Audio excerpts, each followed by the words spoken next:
वनी विधानसभा के नवनिर्वाचित विधायक संजय देरकर के मुंबई से लौटने के बाद उनके आवास पर शुभकामनाओं का तांता लग गया। बड़ी संख्या में नागरिकों ने उनके घर जाकर शुभकामनाएं दी। इस मौके पर विधायक संजय देरकर ने जनता का आभार माना। सर्व माझ्या मतदार बंधू आणि भगिनींना मी आज ठिकाणी आपण जे मला या वनी विधानसभा क्षेत्रात निवडून दिले याबद्दल मी आपल्या सर्वांचा मनापासून आभार मानतो।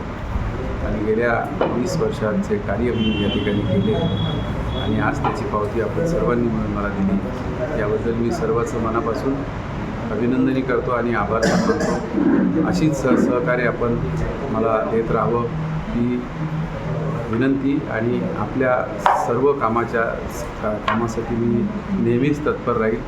आपल्या सर्वांचे कामं करण्यासाठी मी माझा 24 तासही कमी पडेल इतका वेळ आपल्यासाठी देईल, एवढंच आजच्या प्रसंगी सांगून मी आपल्या सर्वांना कामाची हमी देतो।